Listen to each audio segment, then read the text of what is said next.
नमस्कार दोस्तों। आज जो मैं कहानी आपको सुनाने जा रहा हूँ वो उन लोगों के लिए जो हमेशा तनाव में रहते हैं, चिंता में रहते हैं। उनको हमेशा कल की फिक्र होती है, पता नहीं हमारा क्या होगा, हमारे परिवार का क्या होगा, हम तो बड़ी मुसीबत में हैं और ये जो ज़िंदगी है ये हमारे ऊपर एक बोझ बनी हुई है। तो दोस्तों, एक जवान बौद्ध भिक्षु अपने मन में उठ रहे नकारात्मक विचारों से बड़ा परेशान रहता था। ध्यान से सुनना दोस्तों, क्योंकि आपका जो उत्तर है वो इसी कहानी में है। ना चाहते हुए भी उस भिक्षु के मन में गलत विचार आते रहते थे। उसका स्वभाव काफ़ी चिड़चिड़ा था, वह बात बात पर जो है वो गुस्सा भी हो जाता था। दूसरों के प्रति उसके मन में जलन भरी रहती थी और लोगों की बुराई करता था और मन में बड़ी बड़ी कल्पनाएं लिए जो है वो जी रहा था। लेकिन उसने बहुत कोशिश की अपने को बदलने की, लेकिन कोई भी तरीका उसका काम नहीं कर रहा था। अंततः एक दिन वो परेशान होकर महात्मा बुद्ध के पास आता है और उस व्यक्ति ने महात्मा बुद्ध से पूछा, गुरुदेव, मेरे मन में जो विचार बनते रहते हैं, जो नेगेटिव विचार है, मैं उनको कैसे खत्म करूं? मैं बहुत परेशान हो गया।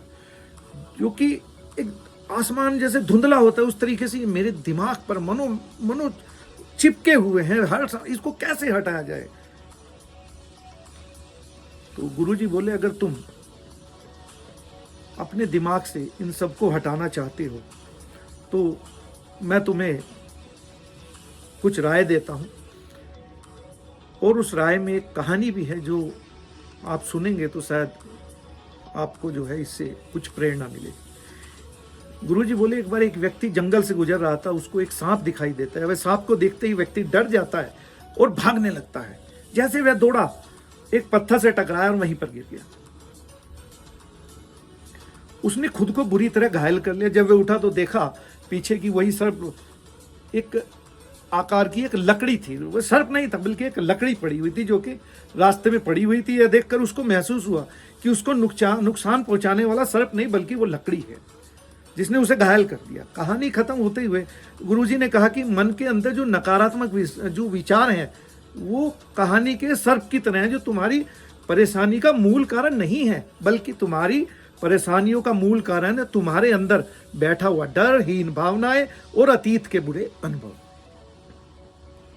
जो कि नकारात्मक विचार, गुस्सा और द्वेष के रूप में हमेशा बाहर की ओर आते हैं। इसलिए तुम्हें अगर अपने विचारों को, नकारात्मक विचारों को खत्म करना है तो पहले जो मूल कारण है उसको तुम्हें खत्म करना होगा। तो पहला, माइंडफुलनेस यानी जागरूकता। जो हमारी जागरूकता है उसका अभ्यास करो। भावना और विचारों के जो पार्ट है उसके प्रति जागरूक रहो। देखो आपके भीतर क्या चल रहा है, आपके जो आसपास की घटनाएं हैं उसमें क्या प्रतिक्रियाएं होती है, वो जो घटनाएं हैं वो आपको कैसे प्रतिक्रियाएं हैं, कैसे आपके सामने व्यक्त होती हैं। अपने अंदर उठने वाले जो नकारात्मक विचार हैं उनको कोशिश करो कि वो क्यों हो रहे हैं, उनके जो कारण है उसको जानने की कोशिश करो। अतीत की बुरी जो आदतें हैं, जो पूरी घटनाएं हैं, उनको जो है वो स्वीकार करना बंद कर दो। खुद को और दूसरों को माफ कर दो। कोई भी गलतियां हुई हैं, पास्ट में हुई हैं, अभी हुई हैं, किसी के साथ हुई हैं, उन सबको माफ कर दो। तीसरा, ग्रेटफुल रहो और अपने जीवन के सकारात्मक पक्ष पर ही हमेशा ध्यान दो। आपके पास जो कुछ भी है उसे ब्रह्मांड का आभार व्यक्त करो। ये नहीं मेरे पे कम है, मेरे पड़ोसी पे ज्यादा है। आभार व्यक्त करने का जो नजरिया है वो सकारात्मक बनाता है। चौथा, हमेशा दयालु बनो, खुद के प्रति भी और दूसरों के प्रति भी, क्योंकि नकारात्मक विचार अंदर ही अंदर खुद की बुराई को तुलना करने से पैदा होते हैं। अपने अंदर दया भावना रखकर हमें सकारात्मक और संतुष्ट जीवन जीना चाहिए। संक्षिप्त में हमें ये जो कहानी है सिखाती है कि नकारात्मक विचार हमारे परेशानी का मूल कारण है। असल समस्या तो हमारे भीतर गहराई में छुपी हुई है, जो कि हमें निकालनी है। इन विचारों के मूल कारणों को पहचान कर इन विचारों को दिमाग से निकालना शुरू करते हैं और एक ज्यादा खुशहाल, शांति से भरा जीवन जी सकते हैं। याद रहे दोस्तों, कहानी सर्प की बात है। हमारे ज्यादातर जो नकारात्मक विचार हैं वो सिर्फ भ्रम मात्र है, वो लकड़ी की तरह भ्रम है जिन्हें हम अपने मन में पैदा कर रहे हैं। शिष्य गुरु को प्रणाम करके घर लौट आया।